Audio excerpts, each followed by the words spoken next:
Bíblicamente, ¿existe el diablo? Durante este estudio intentaremos explorar todos los textos bíblicos que hablan o se supone que hablan sobre el gerente del infierno, Satanás, empezando por Génesis y terminando en Apocalipsis. Así que, aunque al principio vayan surgiendo en sus mentes preguntas obvias, lo más probable es que conforme avance el estudio se podrán resolver estas dudas. Para entender una respuesta que en un principio es obvia, debemos conocer otra cosa obvia que ignoramos, y es que la Biblia fue escrita por una cultura que ha estado a punto de desaparecer varias veces, y que la gente no conocería de no ser por la propia Biblia, y es la cultura hebrea. Lo que nosotros podemos encontrar en la Biblia es realmente un resumen de la cultura hebrea, y no conocemos realmente sus costumbres y creencias. Así que a lo largo de este estudio descubriremos cosas nuevas sobre los hebreos y su forma tanto de explicar las cosas como de su escritura, para resolver la pregunta de una forma distinta. ¿Existe el diablo? La respuesta es sí, pero no de la forma en la que creemos. Así que tenemos que ir resolviendo las concepciones erróneas que la religión o la tradición nos ha ido enseñando y que nunca comprobamos. Primer punto. ¿La serpiente fue poseída o dirigida por el diablo en el huerto del Edén? Se nos ha enseñado siempre que la serpiente fue castigada prácticamente de manera injusta, porque el espíritu maligno por excelencia, Satanás, tomó posesión de ella y la llevó a tentar a la mujer.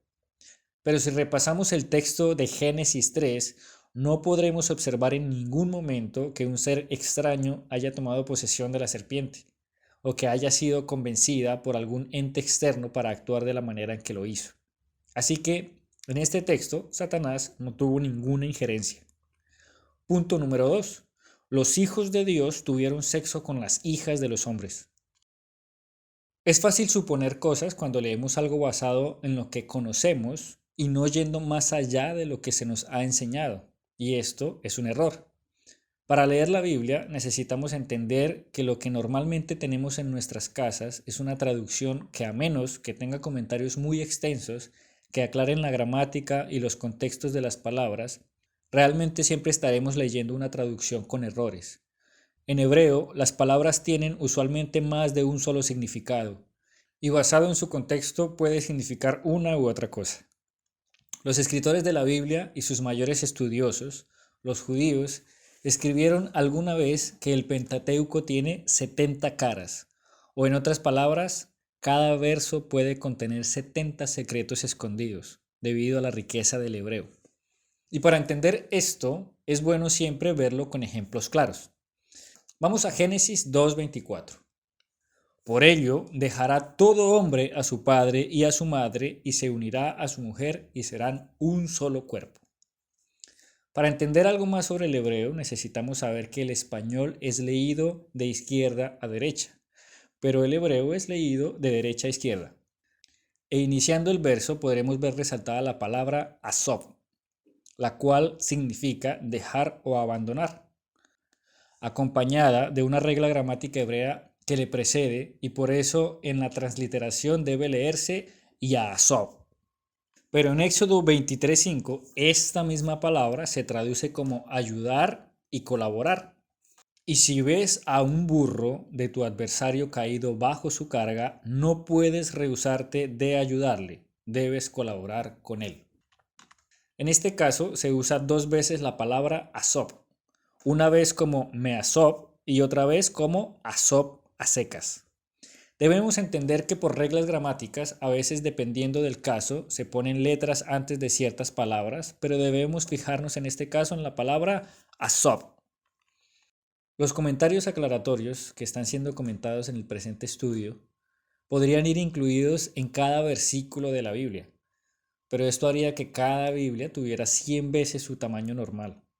Significa que lo que tenemos en nuestras casas es una traducción simple que sirve como introductorio al conocimiento de lo oculto de la Biblia. Y esto nos lleva de nuevo a la premisa de este segundo punto. ¿Los hijos de Dios tuvieron sexo con las hijas de los hombres? Los hijos de Dios vieron que las hijas de los hombres eran hermosas y tomaron para sí mujeres de entre todas las que les gustaban. La palabra que ahora tendremos en cuenta de estudiar es Elohim. Esta es la única palabra hebrea que fue traducida como Dios. En hebreo no existen mayúsculas o minúsculas, tampoco existen vocales o números. Las vocales fueron puestas hace muy poco tiempo y son estos punticos que están en los versículos que hemos visto. Y las letras tienen también valores numéricos y se usan como tal. Así que debemos entender que en hebreo no existe Dios y Dios. La palabra Elohim, aunque se traduce como Dios, no significa Dios. Esta palabra significa poderoso, autoridad o juez. Y no es un nombre, sino un título. Y es usado en el Antiguo Testamento muchas veces para catalogar dioses paganos, seres humanos, reyes o ángeles. Veamos qué se le dio a ángeles. En Génesis 32:30 leemos: Y llamó Jacob el nombre de aquel lugar Peniel, porque dijo: Vi a Dios cara a cara. Fue librada mi alma. En este capítulo se observa dos muestras de que el ser con el que peleó no podría ser el creador del universo. Porque en Éxodo 33:20 dice: No podrás ver mi rostro, porque no me verá el hombre y vivirá. En otro estudio explicaremos la metáfora donde la Biblia nos habla de que Moisés habla cara a cara con el Creador. La segunda muestra que nos deja claro de que el hombre con el que luchó Jacob no es el Creador está en Génesis 32:25. Y cuando el varón vio que no podía con él, tocó en el sitio del encaje de su muslo y se descoyuntó el muslo de Jacob mientras con él luchaba. Aquel hombre no podía ganarle a Jacob. Pero el Todopoderoso no puede ser derrotado. Y Jacob no se atrevería a faltarle al respeto al Rey del universo de esta manera. Así que concluimos que la persona con la que estuvo luchando Jacob fue un ángel. Y el hombre que puso en el lugar Peniel porque dijo vi cara a cara a Dios, hace referencia a que vio una autoridad o un poderoso. En Éxodo 7:1 vemos que Moisés también es llamado Dios, o en hebreo Elohim. El Señor dijo a Moisés: Mira, yo te he constituido Dios para Faraón y tu hermano Aarón será tu profeta. Obviamente Moisés no fue una deidad bíblica. La traducción correcta del texto sería algo más o menos así. El Señor dijo a Moisés: Mira, yo te he constituido juez para Faraón y tu hermano Aarón será tu profeta.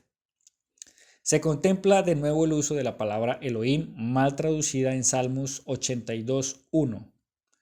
Dios está en la reunión de los dioses, en medio de los dioses juzga. Obviamente nuestro Creador no está en una asamblea de ídolos. Si leemos el texto, allí se está refiriendo a los jueces, los 70 ancianos que legislaban justicia al pueblo, a quienes se les dio autoridad del cielo para juzgar, pero ellos la estaban usando para beneficiar al malvado. El texto traducido de manera correcta debería decir así: Salmo 82:1. El juez, el creador del universo, está en presencia de la reunión de los jueces del Sanedrín. En medio de los jueces, él imparte justicia. Aquí David sabía que habría castigo para la asamblea de los jueces. En el mismo texto, en el versículo 6 encontramos: Yo dije, vosotros sois dioses, y todos vosotros hijos del Altísimo. Entonces vemos que a los jueces del Sanedrín, que son los 70 ancianos con autoridad de juzgar la ley del Creador, a los profetas, a los ángeles, al propio Mesías e inclusive a reyes, se le fue tratado con el título de Elohim, palabra que se tradujo como Dios en español. Así que debemos tener en cuenta que cuando en hebreo utiliza la palabra Elohim, no siempre se refiere al creador del universo, sino a una autoridad, no siempre puesta por Dios. Así que volvemos nuevamente a la premisa del segundo punto. ¿Acaso los hijos de Dios tuvieron sexo con las hijas de los hombres? El principio lógico conocido como la navaja de Occam nos dice que no. Este principio nos dice que la respuesta más simple es usualmente la correcta. Aunque no parezca que estas explicaciones que estemos dando sean en verdad simples, si lo vemos desde la perspectiva hebrea, sí es muy simple. Los espíritus no tienen órganos reproductores físicos, por lo que la mecánica implicada no sería lógica.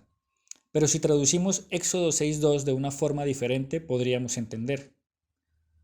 Los hijos de Elohim, o sea, autoridades, jueces o poderosos, vieron que las hijas de los hombres eran hermosas y tomaron para sí mujeres de entre todas las que les gustaban. Pero esta explicación del verso genera una pregunta más. Si fueron simples humanos los que se acostaron con las hijas de los hombres, ¿de dónde salieron los gigantes? Y debemos entrar a analizar de nuevo el hebreo, donde encontraremos todos los secretos y respuestas. Génesis 6:4. Había gigantes en la tierra en aquellos días.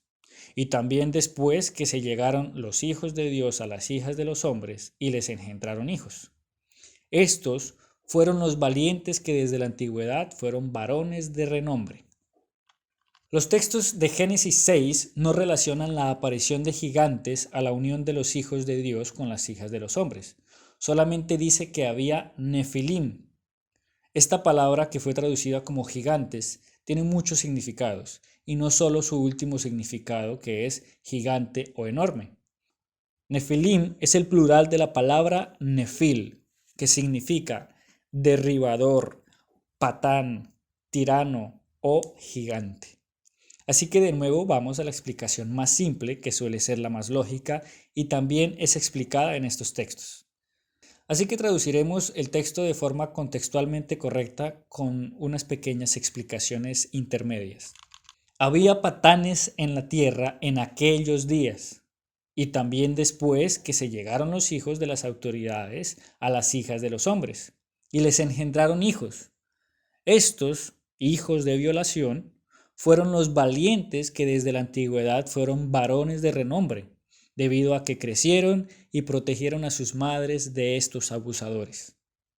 El texto ahora tiene más lógica y menos fantasía, pero nuevamente surge otra pregunta. ¿Y los gigantes que derrotó David? Estos gigantes sí eran descritos con gran altura. Como explicamos anteriormente, el verso no dice que los gigantes o nefilim sean hijos de los hijos de Dios. Solo dice, en aquella época había nefilim, y no explica de dónde salieron. De igual modo, tampoco hay explicación bíblica para los nefilim que derrotó David, que aparte de que también eran patanes, sí se describen con una altura superior a la de los humanos comunes. Pudieron ser una anomalía o mutación genética, las cuales podemos apreciar incluso hoy en día. Quizá no tan especiales como en la época antigua, pero no es descabellada una idea así. Los seres humanos actuales que pueden ser catalogados como gigantes son hijos de padres comunes y corrientes, así que nuevamente la explicación más sencilla suele ser la acertada. Punto número 3. El libro de Job claramente describe a un ser el cual llama Satanás. En este punto entraremos en un tema muy polémico y sé que muchos no estarán dispuestos a aceptarlo a pesar de los argumentos que demos, pero al mal tiempo darle prisa. En el judaísmo existen unas fórmulas narrativas llamadas midrash, palabra hebrea que significa explicación, el cual muchas veces es paradójico, porque sin alguien que explique el midrash, leerlo deja más preguntas que respuestas. En el Nuevo Testamento, el Mesías echó mano de esta fórmula narrativa y fue nombrada como parábola. Teniendo en cuenta esto, estaremos más familiarizados con el término o su ejecución. El midrash o parábola es una historia ficticia usada por los maestros judíos para dar a entender algo más profundo. Y vemos en el Nuevo Testamento que no siempre eran entendidas por las personas que oían estos cuentos. Algunos podrán argumentar que el libro de Job no es una parábola, pero a continuación daremos algunas pruebas que nos llevan a esta conclusión. Prueba A. Es el único libro del Antiguo Testamento dedicado exclusivamente a un gentil. En el Antiguo Testamento e incluso en el Nuevo Testamento siempre nos dicen que la persona de la que se va a hablar es hijo de, que habitaba en la tierra de y que pertenecía a la tribu de. En el texto de Job simplemente aparece un personaje no judío de la nada a protagonizar una historia. y según este texto era aún mayor que Moisés, Isaías o David, porque es el único personaje bíblico el cual Dios presume, y esto nos lleva al segundo argumento. Argumento B. Dios se muestra como un Dios humano. En los textos midráshicos judíos podemos encontrar cosas como que una letra hebrea se puso celosa, o que el agua le reclamó a Dios, o que los montes se peleaban por ser elegidos como el monte de Dios, dándoles una personificación. Claramente el creador del universo no está ni cerca de ser un humano que siente orgullo o que quiere presumir y llegar hasta las últimas consecuencias para demostrar que tiene razón.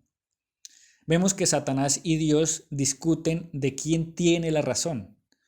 Y Dios, al ser cuestionado por el diablo, decide demostrar que el diablo está equivocado usando a un inocente como conejillo de indias para simplemente decir, yo tengo razón y tú no, dándole a Dios una personalidad totalmente caprichosa y competitiva.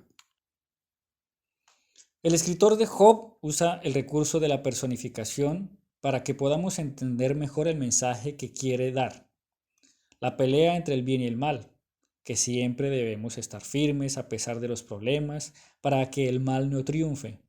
Pero a pesar de todo esto, vemos que este escritor le da un protagonismo importante al diablo. Y es la primera vez que se nombra a un ser como un antagonista de Dios. ¿Quién es este ser? Punto número 4. ¿Qué es Satanás? Vamos a ir a un verso que parece que nada tiene que ver con el tema, pero que seguro abrirá los ojos de muchos. Números 22:32. Y el ángel del Señor le dijo, ¿por qué has azotado a tu asna hasta 3 veces? He aquí, yo he salido como adversario, porque tu camino es perverso delante de mí. La palabra que se tradujo como adversario en este versículo es la palabra hebrea Satán. Así que el texto podría leerse como que el ángel salió como Satán, pero al igual que la palabra Elohim, la palabra Satán no es un nombre, sino un título que se le puede adjudicar a un ángel, a una persona, a un gobierno o a una situación. Satán significa adversario o enemigo en hebreo. Entonces ya vamos hilando todo y empieza a tomar forma. Satán o Satanás no es un nombre y no es exclusivo del ser que nos han enseñado que gerencia el infierno. Y esto nos lleva a otra pregunta importantísima. ¿Quién tentó al Mesías? Empezamos a atar todos los cabos sueltos más importantes. En la teología hebrea jamás culparon al gerente del infierno por llevarlos a una tentación o pecado. Ellos siempre han considerado que quien los lleva a pecar es el Yetzer Hará, o en español, la inclinación al mal, la cual es una inclinación que todos poseemos, al igual que el Yetzer Hatov, o inclinación a lo bueno. Siempre se ha explicado que nuestra inclinación al mal es natural y siempre nos acompaña, y que entre más santos estemos, más difícil de soportar la inclinación al mal, la cual es literalmente nuestra mente, pensamientos, deseos de matar, de morir, de comer, de dormir, de relaciones de parejas, de mentir, de quedar bien o inflar nuestro ego. Y entre más exploremos nuestros deseos, más difícil será superarlos. Un ejemplo de ello son los químicos usados por algunas personas para sentirse diferentes, polvo blanco o plantas. Aquel que nunca ha probado estos químicos, pero sabe que existen, no siente una tentación incesante de probar estos químicos. Pero aquel que ya ha experimentado sus efectos tendrá una verdadera lucha contra esta tentación. No es un ente externo o un espíritu que te susurra que lo hagas. Es tu experiencia y tu conocimiento lo que te hace pensar en si lo quieres o no. Y esto nos lleva nuevamente con el Mesías y sus 3 tentaciones. Tentación A. Gula. Convertir una roca en pan. Esta tentación fue quizá la más sencilla de todas. Interrumpir un ayuno que pretendía debilitar su carne, alimentándose físicamente con pan. Todos hemos tenido discusiones internas con nuestras propias ideas o deseos, en las que razonamos si deberíamos o no. Usualmente discutimos si estas ideas son malas o aparentemente buenas, las cuales tienen un aire de maldad. Esto es Yetzer Hará o inclinación al mal. Tentación B. Orgullo. Lanzarse desde lo alto del templo. Nuestro Mesías sabía por profecía que él no sería aceptado por su pueblo como líder y rey. Pero esto es algo frustrante. Incluso hoy en día leemos el Nuevo Testamento y nos frustra que no lo hayan aceptado, aun sabiendo que gracias a su sacrificio somos salvos. Ahora imaginemos lo frustrante que fue para nuestro Maestro. Tener el poder para demostrar que era el profeta más poderoso de todos y no poder demostrarlo de una forma fantástica. Y fue llevado al templo de forma mental, como cuando nos imaginamos en un lugar llevando a cabo una acción. Al templo solo podían entrar los sacerdotes y levitas. El maestro tuvo una discusión con su inclinación al mal, donde razonaba que si saltaba desde allí, no solamente los levitas lo verían, sino toda la ciudad de Jerusalén. Y si sobrevivía a esa caída siendo elevado por los ángeles, esto sería prueba suficiente para que nunca fuera cuestionado como Mesías. ¿Qué mayor tentación de su ego que esta? Todos fantaseamos con lo que podríamos hacer para demostrar que tenemos razón, pero muchas veces no es lo que nuestro Creador necesita de nosotros. Tentación C. Deseo de poder. Si postrado me adorares. Alguna vez escuché una afirmación con la que estoy de acuerdo. Nuestro maestro fue el ser humano más inteligente que jamás haya existido en la Tierra. Si nosotros vamos a ver los líderes mundiales, y no me refiero a presidentes, sino a los ejecutivos de las empresas más importantes, son personas sumamente inteligentes. Y aunque no en todos los casos, la mayoría de ellos tienen un ego enorme y un deseo de poder insaciable. Siempre quieren más dinero, siempre quieren crecer más. Su ego es tan grande que no son personas agradables de tratar. En la Biblia vemos una muestra del ego desmedido con el rey Nabucodonosor, el cual alimentó tanto su ego y sus hazañas que se volvió loco. Nuestro maestro sabía que tenía la inteligencia y los dones, los cuales no pueden ser quitados, para dominar la tierra entera. Él sabía que si alimentaba su necesidad de poder y luchaba por sus propios intereses, adorando así su propio yo, lograría conquistar las tierras que él quisiera. Vemos que muchos lo seguían y otros muchos quisieron nombrarlo Mesías. Bastaba con que él se declarara a él mismo el Mesías guerrero para que todo Israel lo hubiera apoyado. Y con su inteligencia seguramente podía lograr por sí mismo estos objetivos. Así que la lucha del maestro fue con su propia inclinación al mal. Ese era su Hasatán o su Satanás. Punto número 6. ¿Cómo explicar a los demonios que expulsó el maestro y sus discípulos y el mal del mundo? Hay una frase hebrea que me gusta mucho y dice, hay que dar gracias al Eterno por lo bueno y por lo bueno que nos parece que es malo. Y lo que pasa es que la concepción de que algo sea bueno o malo es difícil de explicar. Podríamos definir lo bueno como obedecer a Dios y lo malo como desobedecerlo. Eso sería actuar bien o mal. Pero ¿quién define si un desastre natural es bueno o malo? Podría ser la consecuencia del pecado de un pueblo y eso sería malo para los pecadores, pero bueno para los justos. Un niño que nace ciego, por ejemplo, puede ser considerado como algo malo, pero si nació así para ser sanado por un hijo de Dios y así poder llevar más personas a adorar al Dios de Israel, eso sería bueno. Así que lo que nosotros consideramos bueno o malo, para el Eterno siempre será algo bueno, porque todo lleva a que se finalice su obra de redención. Vamos a ir a Lamentaciones 3, 37, 39. ¿Quién será aquel que diga algo y eso ocurra, sin que el Señor lo haya mandado? ¿Acaso de la boca del Altísimo no salen los males y el bien? ¿Por qué se queja el hombre, el varón que vive en el pecado? Este verso deja claro todo. De la boca del Altísimo sale el bien y sale el mal, según nuestros ojos, pero del Eterno no sale ningún mal realmente. Solamente es malo porque nosotros decidimos y creemos que es algo malo, pero todo tiene un propósito para el Eterno y siempre es bueno. En Sofonías 1:12, en la parte B, dice: el Señor no hará ni bien ni mal. El contexto de este verso es que en el día que sea necesario, el Eterno simplemente no actuará, no hará ni bien ni mal, porque Él es el único que puede hacer bien y mal. Aunque obviamente Él no es el que forza a un hombre a robar dinero o a lastimar a un niño. Eso lo hace cada ser humano con su libre albedrío de hacer o no hacer lo que dicten sus inclinaciones internas, ya sean buenas o malas. Consecuencias vendrán para el que actúe fuera de las ordenanzas del Eterno, y consuelo siempre vendrá para el justo que es víctima de la injusticia. Una de estas consecuencias de los actos malvados son los espíritus malignos o demonios, que son enviados por el Eterno como un castigo, ya sea para una persona o para un pueblo desobediente. Y vamos a ver un verso que así lo demuestra. Primera de Samuel 16:14. El espíritu del Señor se apartó de Saúl, y un espíritu malo de parte del Señor lo atormentaba.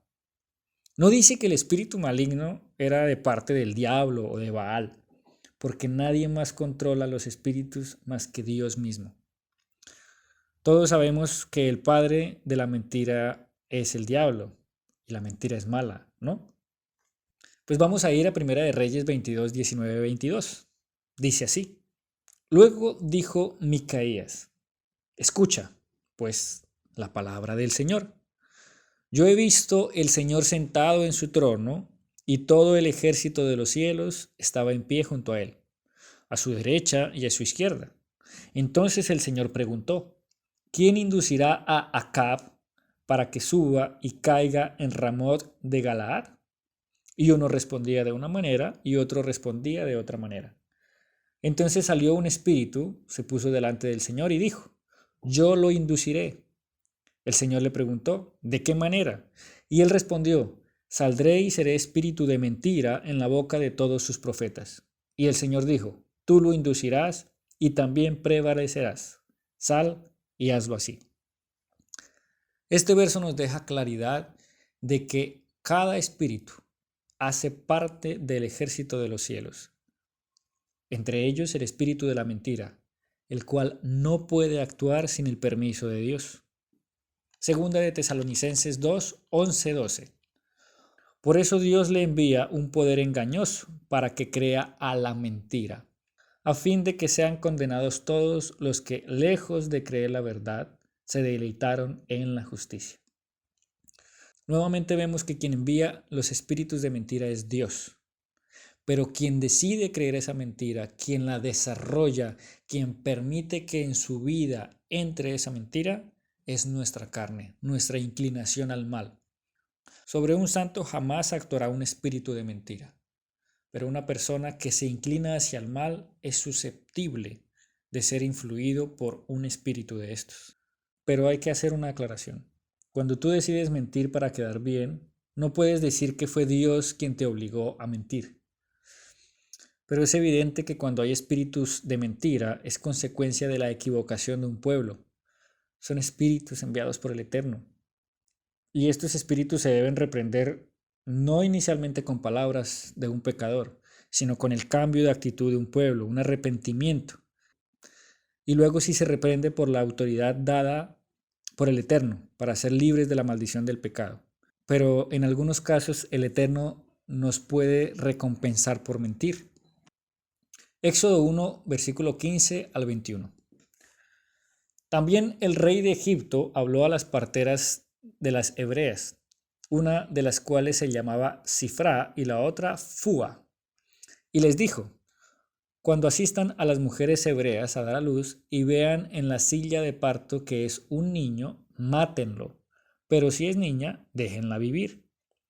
Pero las parteras temían a Dios y no hicieron como el rey de Egipto les mandó, sino que dejaban con vida a los niños varones.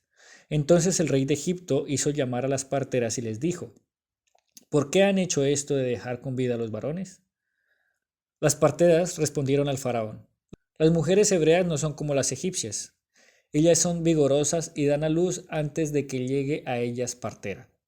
Dios favoreció a las parteras y el pueblo se multiplicó y se fortaleció muchísimo. Y sucedió que porque las parteras tuvieron temor de Dios, Él también les dio a ellas su propia familia. Vemos que el bien y el mal muchas veces es abstracto a nuestros ojos. La mentira puede ser buena o mala, dependiendo del contexto. Tenemos la inteligencia para saber cuándo podemos salvar una o muchas vidas por decir una mentira. Juan 8:44. Ustedes son de su padre el diablo y quieren satisfacer el deseo de su padre. Él era homicida desde el principio y no se basaba en la verdad porque no hay verdad en él. Cuando habla mentira, de lo suyo propio habla, porque es mentiroso y padre de la mentira. ¿Cómo explicar ese verso entonces? Debemos entrar a analizar las palabras usadas en este verso. Son de su padre el diablo. ¿Quién es un padre? Aquel que dirige una casa. ¿Y quién está dirigiendo tu vida y tus decisiones? ¿La inclinación buena o la mala? Esa inclinación mala ha provocado muertes y quiere imponer su propia verdad por encima de la de Dios. Así que, ¿qué mayor padre de la mentira que tus decisiones alejadas de Dios que la inclinación al mal? Efesios 2, 1 al 2. En cuanto a ustedes, estaban muertos en sus delitos y pecados, en los cuales anduvieron en otro tiempo conforme a la corriente de este mundo y al príncipe de la potestad del aire, el espíritu que ahora actúa en los hijos de desobediencia. Príncipe de la potestad del aire. ¿Quién es este príncipe? En otros versos más vemos que se le llama el príncipe de este mundo. Y nos preguntamos, ¿quién gobierna este planeta? ¿Los gorilas? ¿Los delfines? El ser humano. Es sencillo. Este ser humano y sus ideas son quienes rigen este mundo. Y actualmente lo vemos con más fuerza, en donde a alguien se le ocurrió que es buena idea comportarnos con libertades físicas inmorales. Y defienden estas ideas con masas de miles y de millones. En la Biblia la palabra que se tradujo como espíritu viene de la palabra hebrea ruach, que significa soplar, respirar, brisa, viento, percibir.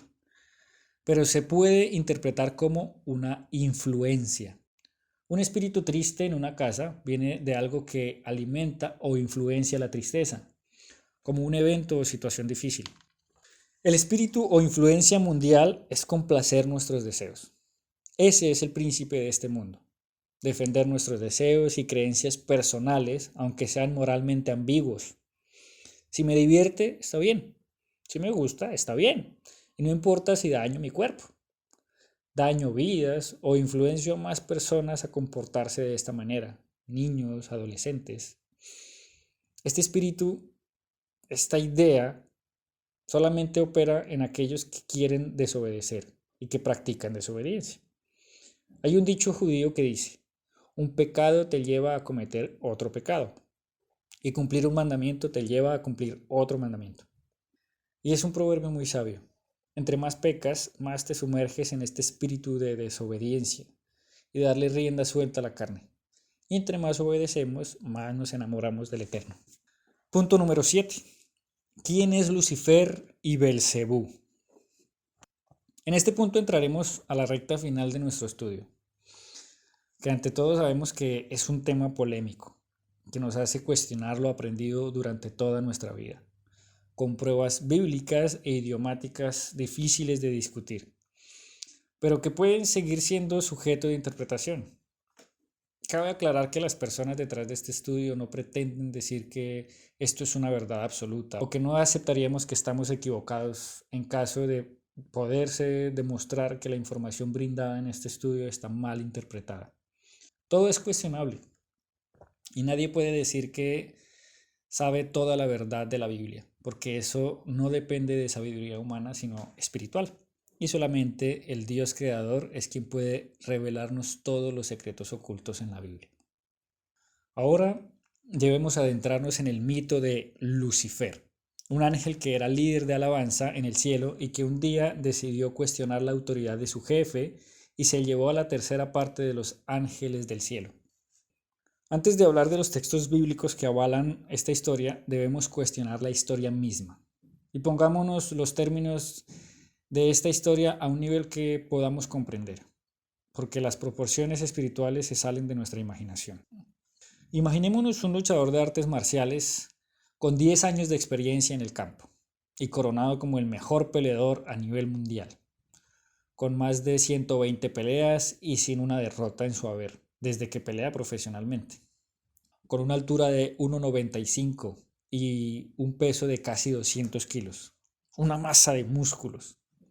Ahora imaginemos que este luchador decide enseñarle su arte a un grupo de 50 niños, todos de 5 años. La intención es enseñarles a luchar y defenderse. Y a una semana de empezar a enseñarles, uno de esos 50 niños sobresale de entre los demás niños y el entrenador decide nombrarlo como líder de la clase. Pero este niño a su vez decide que no solo quiere ser líder de los niños, sino también líder de su maestro luchador de 200 kilos. Y empieza a sentir que puede ganarle a su maestro. Pero no él solito. Solo podría ganarle si junta suficientes niños que estén a favor de este boicot. Y los convence de que van a ganar si pelean todos juntos. Ahora viene una pregunta. ¿Ustedes creen en serio que un ser humano pensante, así sea un niño, cree que va a poder ganarle a un adulto que ningún otro adulto ha podido vencer? Es ridículo pensar que 50 niños de 5 años podrían contra un adulto de 1,95 m y 200 kilos de peso, experto en lucha. Seguramente con una patada podría matar a 10 niños una persona de estas. Así que traslademos ahora a un nivel que solo podemos fantasear con entender. El Dios del universo, aquel que no cabe en la inmensidad del mismo, el que creó los ángeles y puede destruir y crear solamente con su voz. Estoy seguro de que alguien que no conozca el poder de este Dios creador sí podría pensar tontamente en retarlo, pero alguien que está a su lado todo el tiempo y conoce que su sola presencia podría matar a la humanidad, ¿cree que podría levantarse por encima de Dios de forma literal? Para mí es un rotundo no. Pero entonces, ¿cómo explicamos la historia que alimentó este mito? El primer fragmento que estudiaremos se encuentra en Isaías 14, del 1 al 23. Y tenemos que aprender a leer con contexto. No solo versículos solitos, despejados, sino el texto completo para no entender lo que queremos entender. El texto empieza con los primeros 3 versículos. Y si me quieren acompañar, les invito a que abran sus Biblias en Isaías 14, de los versículos 1 al 23. Los 3 primeros versículos empiezan dándole consuelo a Israel, prometiéndoles redención de la servidumbre a la que fueron sometidos. Recordemos que Babilonia fue el imperio más grande y temido de la época. Conquistó y esclavizó a Israel por mucho tiempo. Y el verso continúa en el verso 4, donde habla claramente y sin ambigüedades sobre el rey de Babilonia. En el verso 9 y 10 se emplea una narrativa exagerada y dice que el Sheol, que en hebreo traduce tumba, se estremeció por la caída de este imperio y los muertos fueron a recibirlo. Esto como si estos hubieran estado esperando su caída y dándole la bienvenida al mundo de los caídos. Y en el versículo 12 encontramos la razón del nombre Lucifer, el cual se adjudica al gerente del infierno. Entre los años 100 y 200 antes de la venida del Mesías, se obligó a un grupo de 70 ancianos judíos a traducir la Biblia hebrea o Antiguo Testamento al idioma griego, el más popular de la época. Esta traducción es conocida como la Septuaginta. En este texto, el versículo griego de Isaías 14:12 usó la palabra Lucifer. Significa lucero o luz de la mañana. Y se hizo tan popular el uso de esta palabra desde el griego que en otros idiomas no se traducía como lucero, sino que se dejó como Lucifer en su original griego. Y lo que voy a decir suena feo, pero todas las mujeres que se llaman Lucero en griego se llamarían Lucifer. El verso 13 y 14, que se presta para muchas confusiones. Ya dejamos claro que el capítulo está hablando de un rey, un ser humano, una persona, el cual dijo en su corazón: subiré al cielo en lo alto, hasta las estrellas de Dios. Levantaré mi trono y me sentaré en el monte de la asamblea, en las regiones más distantes del norte. Subiré sobre las alturas de las nubes y seré semejante al Altísimo. Vemos muchas historias de reyes que declaran la guerra a deidades. Uno de los ejemplos más recientes lo vimos con el emperador Calígula, y esto fue más o menos en el 37 o 41 después de la venida del Mesías, el cual declaró la guerra a Neptuno, dios del mar, y ordenó a los soldados azotar las olas con espadas y lanzas, y recolectó conchas marinas como premio de guerra, declarándose ganador de la guerra contra esa deidad. Entonces, nunca fue nuevo que los seres humanos le declararan la guerra a los dioses. Los menospreciaban, creían que eran tan grandes que podrían ganarle a una deidad. El verso 16 da un golpe contundente a la teoría de que este texto habla de un espíritu o de un ángel caído. Dice así el verso 16: los que te vean te contemplarán, reflexionarán ante ti diciendo: ¿es este aquel hombre que hacía temblar la tierra, que sacudía los reinos? Para mí está muy claro, de principio a fin, que este texto de Isaías habla de un hombre, un ser humano, que era rey de Babilonia. Las personas pueden interpretar y decir: no, yo creo que es que se refería. La palabra es muy clara, por lo menos en Job, cuando dice que se refería a Satanás. Entonces no tendría por qué este texto dar el nombre o el título de rey de cierta ciudad a Satanás sin haber dicho Satanás o diablo o aquel ángel que cayó del cielo. Pero vamos al segundo texto, el cual es utilizado para decir que sí fue un ángel que cayó del cielo. Ezequiel 28, 11 al 19. Y nuevamente el texto es claro en decir que las palabras son escritas para un rey, en este caso el rey de Tiro. Cuestionemos la lógica de que este texto está dirigido a un demonio. El versículo 12 pide a la humanidad llorar por este rey de Tiro, pero luego pide al profeta que le comunique un mensaje a este rey. Si estas palabras fueran dirigidas al gerente del infierno, ¿qué caso tendría? ¿Acaso Satanás se va a arrepentir y va a dejar de actuar? Según el libro de Job, si lo tomamos literal, Satanás habla con Dios al tú por tú, como si fueran amigos. ¿Por qué necesitaría enviarle un mensaje con un tercero, con un ser humano? Pero continuemos. La primera parte del verso 13 es quizá la más difícil de entender y quizá por eso la gente omite todas las otras partes de estos 8 versículos para argumentar que solo por este punto es que habla del rey de los demonios. Dice así el verso 13: estabas en el Edén, el jardín de Dios. Los comentarios rabínicos tienen varias teorías acerca de esta frase. Primer comentario dice que el palacio del rey estaba lleno de plantas y hermosas pinturas inspiradas en el jardín del Edén. La segunda teoría es que al ser descendiente de Adán, él también estuvo de una u otra manera en el Edén. Y como su ancestro no supo disfrutar de una vida tranquila y decidió pecar, el rey de Tiro tampoco supo apreciar lo que el Eterno le había dado y decidió claudicar ante el que le dio todo. Y la tercera teoría dice que el rey de Tiro en un tiempo tuvo una paz tan grande que era similar a la paz que se respiraba en el Edén, y la presencia de Dios estaba casi tan presente como en el Edén. Dejando a un lado el verso 13, entremos en el verso 14.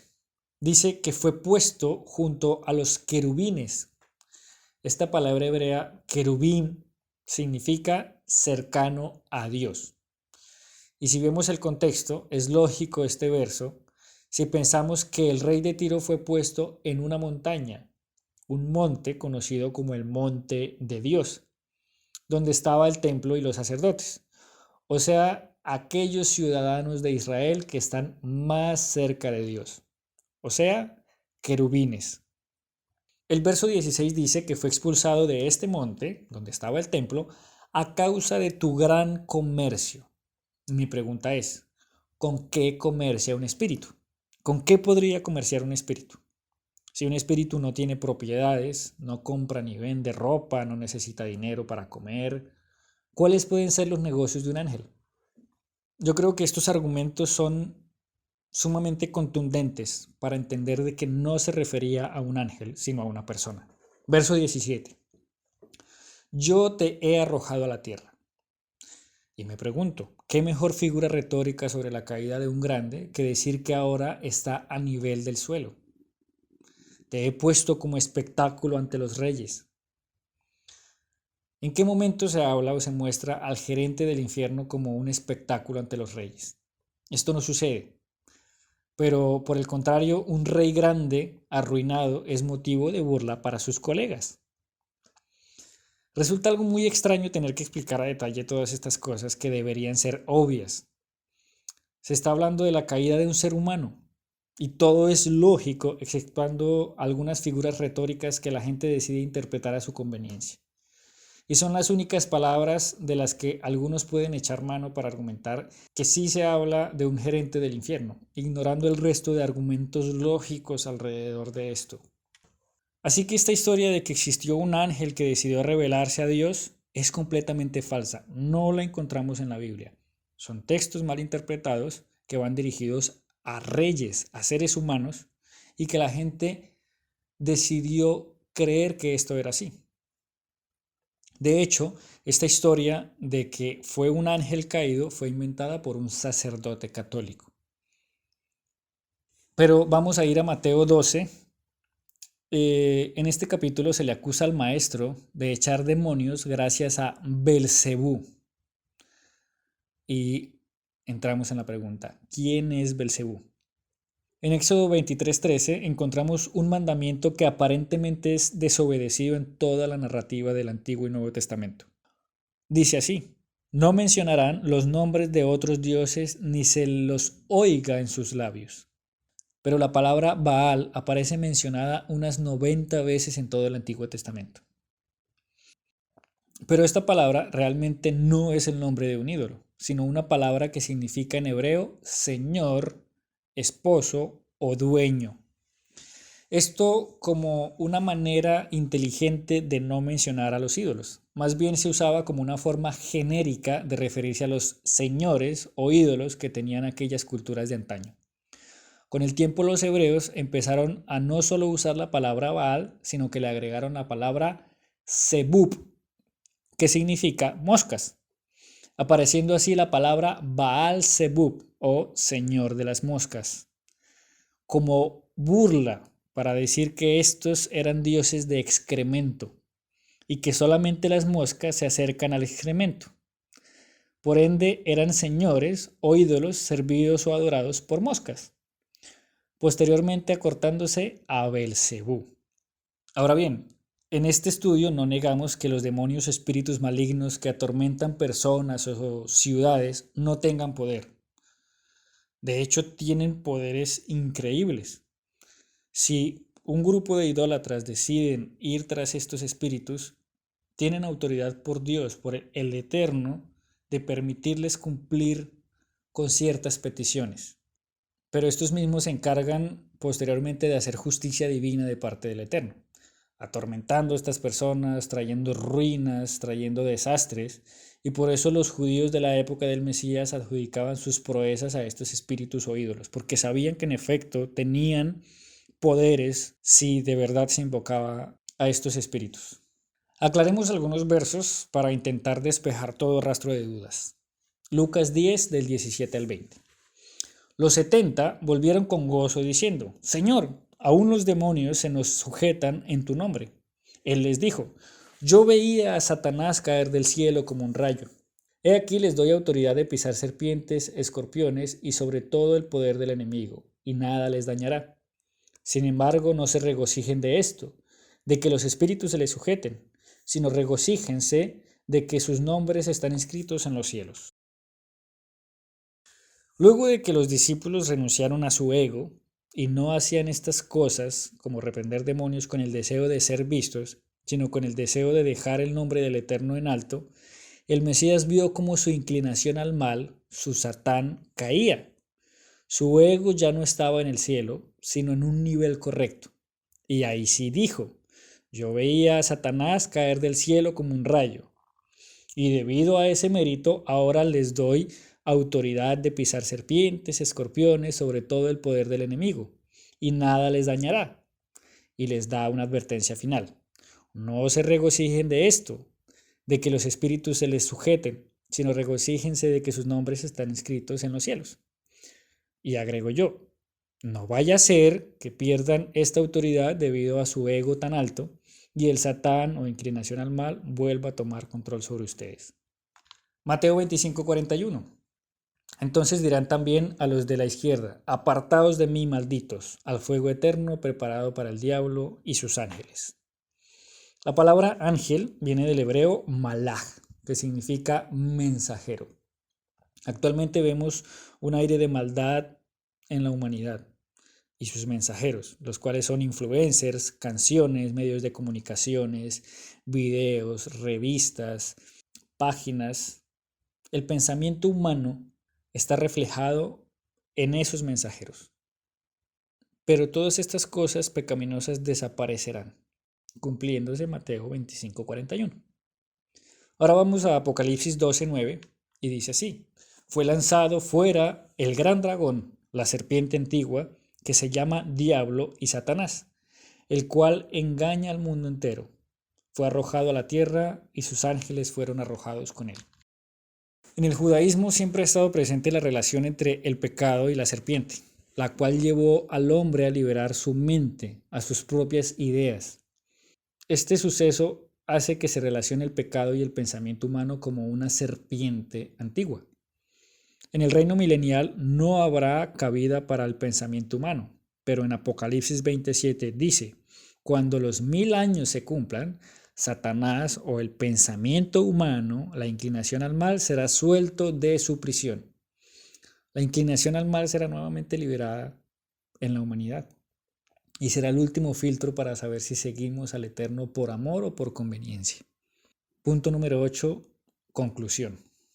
El diablo Satanás de la cultura pop es un invento griego. La mitología griega fue la que estableció esta idea en el común de las personas. Siempre fue dioses del Olimpo versus el dios Hades, quien gobierna el inframundo o mundo de los muertos. Y actualmente en las religiones se ve mucho vestigio de las costumbres griegas. Pero nadie puede ser antagonista del creador del universo. Nadie puede hacer tambalear los planes del Todopoderoso.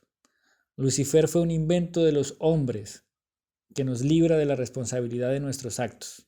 Los dardos del enemigo son nuestros propios pensamientos, pero el que decide llevarlos a cabo puede excusarse y decir que no fue su culpa, que fue Lucifer quien lo obligó a hacerlo. Debemos aprender a ser responsables por nuestros errores y entender que si fallamos fue por darle cabida a nuestros deseos, masticarlos, analizarlos y llevarlos a cabo, en lugar de fortalecer nuestros deseos buenos. Llegará el día de nuestra muerte y seguiremos luchando contra nuestros deseos y quizá fallando de vez en vez. Pero si todos los días nos esforzamos para que nuestras caídas sean cada vez menores, entonces estaremos haciendo la tarea. Recordemos que nosotros no somos un cuerpo que posee un alma, sino un alma que habita un cuerpo, que nos permite movernos en este mundo material. Estamos dentro de un animal, con instintos y necesidades. Y como un jinete logra entrenar a un caballo para que haga su voluntad, así también nosotros debemos dominar esta bestia llamada humano y lograr que haga la voluntad del Creador. Nosotros somos nuestro propio enemigo, y si entendemos esto, nuestra lucha será más fácil de llevar. Conocer a nuestro enemigo nos permite tomar cartas en el asunto. Hagamos una estrategia escrita y así podremos entender cómo ir por la vida sin acercarnos a la tentación. Porque todo aquel que se enfrenta a la tentación va a perder. Esto es una regla lógica. Si somos estrictos y se la ponemos difícil a nuestro enemigo, vamos a poder ganar. Si debes cerrar tus redes sociales, si debes alejarte de personas, si debes cambiarte de tu barrio o de tu ciudad, debes hacerlo. Nuestra salvación vale más que otra cosa.